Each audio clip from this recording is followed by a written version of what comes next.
Stop that and start again. Overtime, There right? you go.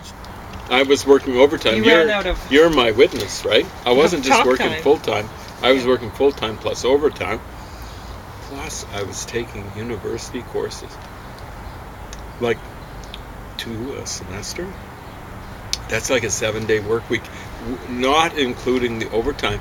And I wasn't, when I take courses, I don't just sit back and No, But the no, course he's is an coming. A or I an kinda- A+ student all I was the trying time. to get A pluses right across the board. Didn't get it right across the board, but I was getting to the point. I was getting the kind of marks. Well, what did I get on my Hebrew exam? How can I forget? I'm just faking that I can't remember. On the so that was my first semester back at university. We wrote the Harvard exam. They didn't tell us that it was the Harvard exam I because they're should afraid of have freaking put less us out. clothes on so And I could guess take what? in more I vitamin got D. It's beautiful. 100% on that exam. There's no one at Harvard University that year, that semester, who got better than I did. Yeah, but So that's keep the in kind mind, of like, marks I was trying to get, yes, right? but So I was James kind of working he hard. studies the humanities more, like English and, well, history and archaeology stuff. My background is in history. Yeah. Then I'd always, since about 1980, I've been looking at languages, but never the way that I have been since 2010. So languages are not my forte. Oh, they but- really are. You really know languages. I have never met anybody who knows languages like you. You can pick it apart and understand how it even became that way. Well, I'm taking that as a huge compliment because when I say it's not my forte, it's not what I'm best at. I'm better at history. I'm better at writing poetry, which is a different thing. It's an art type of thing. Yeah. Not But language. anyway, my point is James doesn't have any kind of medical training or experience, but here he was having to Yep. figure out how to diagnose himself because And that applies to we're- all of us. We don't It's been have the a same chance. thing with you. In Canada, you get these doctors and you hope that you get a good one, but You hope they're not going to kill you with what they Yeah. prescribe. and You're hoping for something neutral. but the good ones are pretty much snatched up, Yeah. and unless they import a whole bunch from South Africa all of a sudden. Oh, they stopped doing that in Yeah, so now 2012. we're hooped You should again. actually get on the case of your MPs and MLAs and stuff. It's MPs. It's a national initiative. They agreed to South Africa. We won't take any more doctors from South Africa. I know one fellow who said, but this is not necessarily a race thing. I know one black doctor who saved a person I used to work with, and this black doctor was from South Africa. Was the second opinion. The first opinion was looking at this guy's, maybe even physically, bloody stools and saying, nothing wrong. I hope he wasn't saying it's all in your head, but I presume that's what was implied. And this guy was strong enough to go get a second opinion. The second opinion was with this black doctor from South Africa. And the guy said, you're getting tested right away. And it indicated he had colon cancer. Every other case of colon cancer that I've run across, I've had to say, I'm so sorry, because it's always stage 4. This guy got caught at stage 1. So that's really the difference. You get a doctor that is not from South Africa, and you get stage 4 colon cancer. And you get a doctor from South Africa, and they catch it in time. It's a doctor So- from South Africa finally diagnosed me. I'd gone through 10 in 9 years, and they all falunked out. And that's 2 syllables on falunked. So people, you might be wondering, oh, why is Pauline so into Ty Bollinger and stuff and all of these natural remedies? I don't have any choice. I live in Canada, where our doctors that are supplied to us, Undersupplied is one problem. yeah, they're probably not going to catch it until it's too late. So if you're not working on preventing cancer and doing everything that you can with alternative treatments at home, you're really not thinking clearly. Don't put all of your trust into doctors in Canada. because Especially most GPs. of them can't be trusted. The specialists are a little bit better. I can't really say the specialists have messed me around. Yeah, but good luck You getting got to watch them too. Yeah, good luck getting into them. I mean, if you try to request to go to a specialist, you don't know what they're writing in the what your medical doctor, what your general practitioner is writing in the referral. The referral. Yeah, I never got around to that. Yeah, that's what I was leading up to. Yes, I know you were, and you forgot. But yeah, Bozo, I went into him. I'd used Dr. Google, and it said, "Got a kidney problem." The results indicated I had a kidney problem, right? High creatinine in the blood. So this is 5 years after. The condition hasn't gone away. Hadn't really gotten noticeably worse. It definitely hadn't gotten better. And actually some of the things that I hadn't even thought of as symptoms had gotten worse, like wens on my skin. It's from calcium buildup. That'd be my bones breaking down from bone marrow cancer. Anyway, I asked to go to a nephrologist. I actually even used the technical term, nephrologist. Nephrologist specializes in kidneys.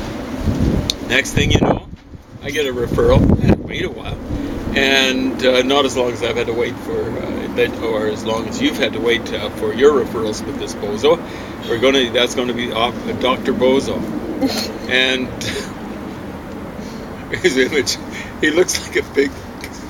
Okay, insane, just stop. Just go ahead and tell your story. Insane dog. I don't want to start that again, so you tell it. Exactly right. At any rate,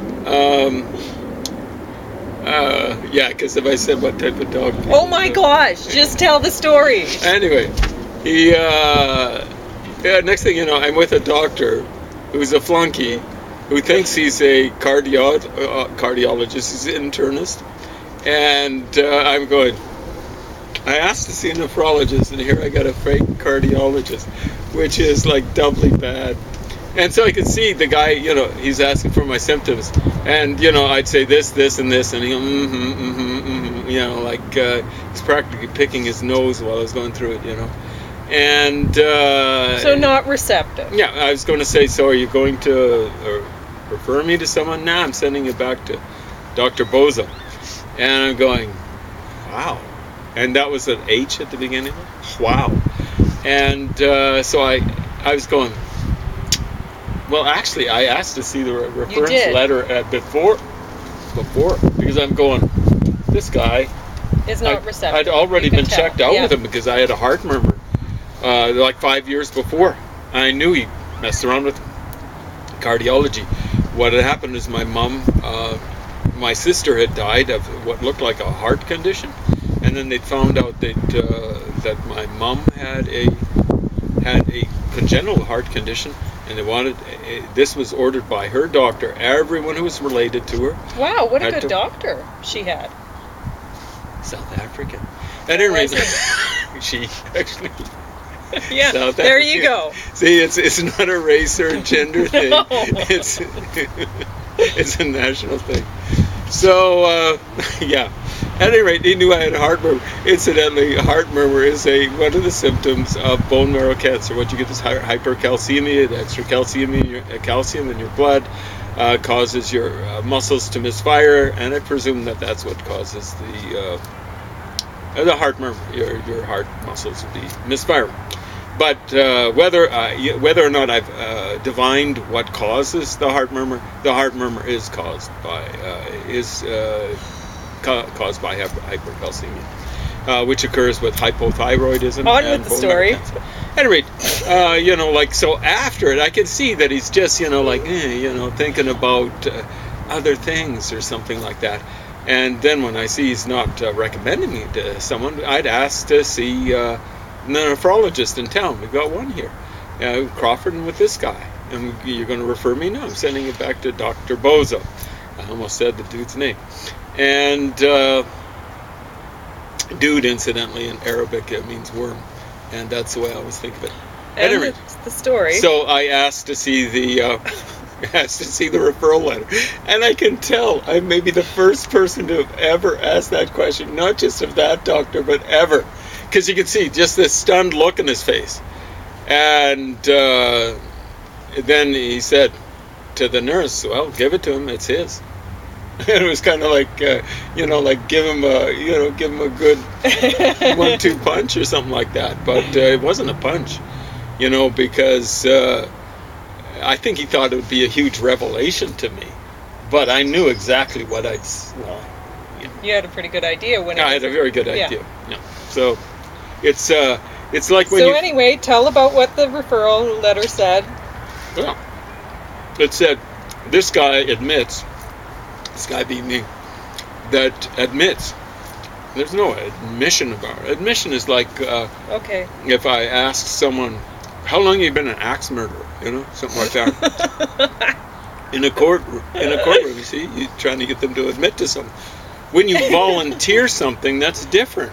I just said, hey, my sister's schizophrenic, right? I've been under a lot of stress. This is way back when. And it's what would have brought on the symptoms more intensely. It was just a couple of months later, the symptoms just started coming up. Because his sister had died. She died, a heart attack. And I was feeling bad because there were some dudes in town here.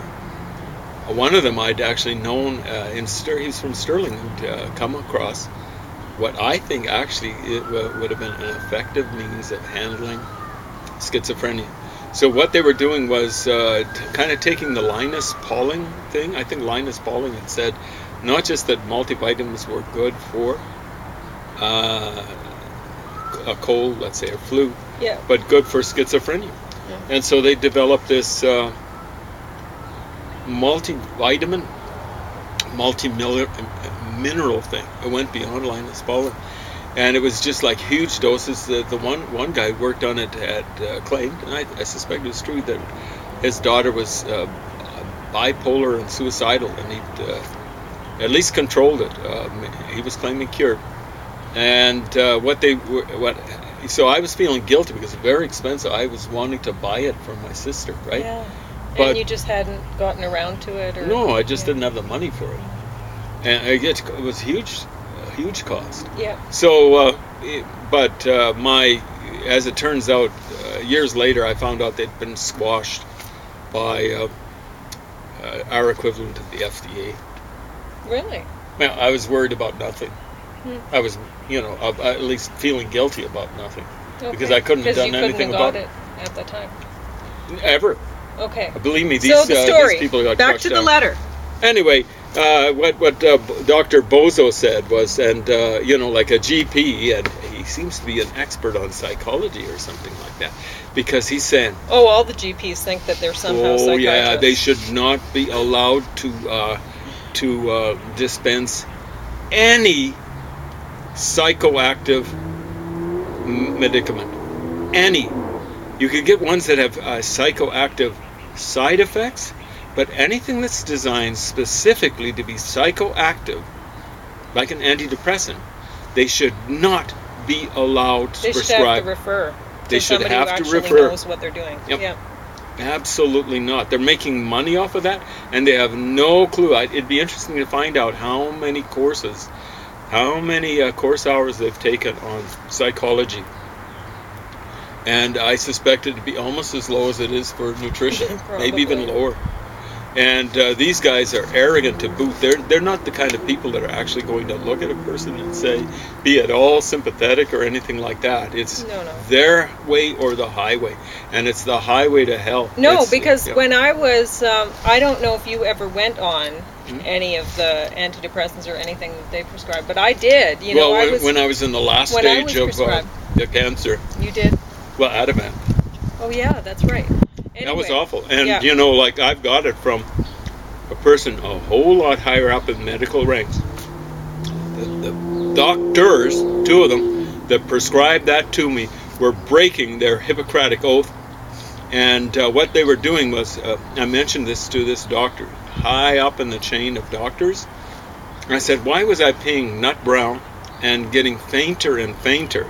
I was on Ativan for 11 days, and I was in the last stage of bone marrow cancer. But that doctor, she was from somewhere else too. She was imported into Canada. Well, I don't want to mention. No, I don't even like to mention that her but sex, but just so she doesn't get tracked down by these slime buckets that are in the Canadian medical it, association yeah. or whatever. I'm trying to protect this Oh, person I know. because I can say it now. Because she was being competent. honest, Yeah. competent, and honest, and those two things going together are Rare. pretty rare in the medical profession. At least But here all in she Canada. said was, what was killing me ultimately was like they were saying just. Let me see. That was at the April, May, June, July. Less than 4 months later, a little more than April, May, June. Yeah, less than 4 months later, they were saying I was terminal. My kidneys were shot. Right. So my kidneys were close to shot. Then it was April the 4th when they prescribed the Ativan to me, and she said your kidneys weren't clearing. So a medication is a poison if you have too much of it. And it's all relative, basically, to what your kidneys and the liver can clear out as to whether it's a poison or a medication. And there's, of course, no need for it, no need for the Ativan. You'll get dishonest doctors who'll say, and that's the majority of them, when I mention that, I'll say, what was the Ativan for? And they'll say, it's a muscle relaxant.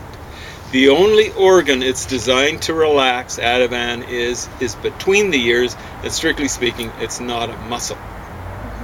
So, but this one doctor, what she said was, your kidneys weren't clearing the Ativan, and it was building up in your system. You were cumulatively overdosing on it. Now, when you overdose on drugs, it kills your kidneys off even faster than they die off naturally. And of course, mine were dying off naturally, but at a hugely accelerated pace, because that's what the cancer. Okay, back to your story. Well, that's basically it. No, you didn't tell what the referral letter. You did Oh, not okay. tell what The was in referral letter letter. said, this guy admits, there's no admission, it was a volunteer. A person shouldn't be ashamed of having a schizophrenic sister. Of having anyone who's got bipolar in the family, or even if it's they thought themselves. maybe bipolar. No. Ruth thought she was bipolar. It doesn't matter. Yeah. At any rate, the letter. So it said, this guy admits his sister's schizophrenic, therefore he is ... The implication, schizophrenic. Now, person has to understand that there is a genetic component to schizophrenia.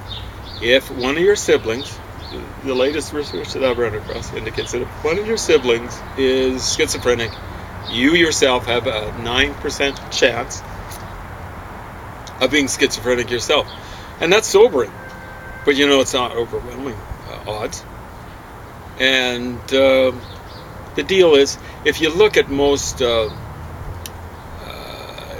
like schemas for detecting psychosis in people, just like rule of thumb kind of things, it'll be stuff like, inability to function. That's usually number one on the list.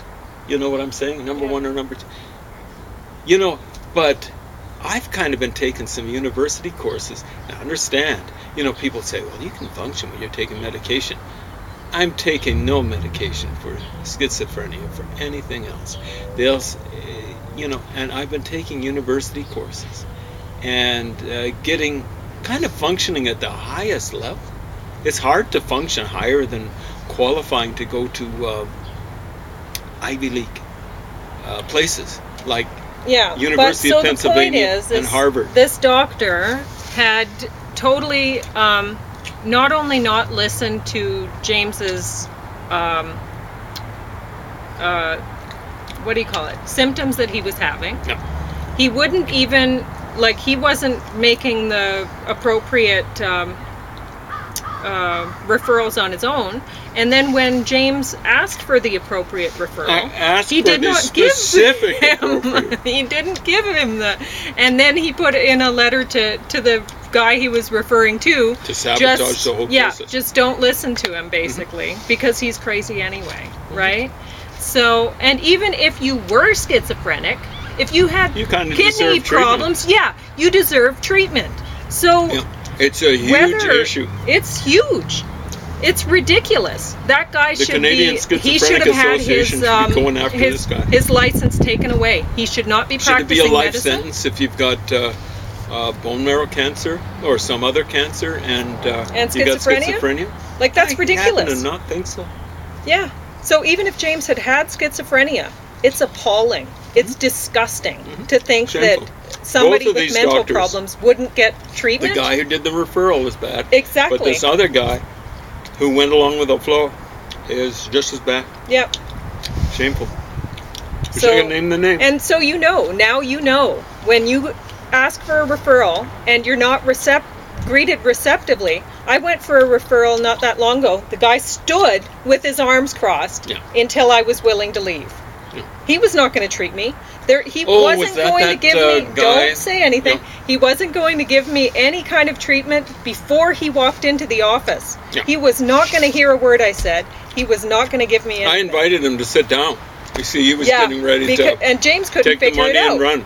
He wanted me out. I was, He did not want to It's help. his own office, but he's standing So I there. don't We were know sitting what down. was in I the said, referral letter there was a because chair I there. didn't Sit ask. down. Yeah. I said, hey, why don't you have a seat? Yeah.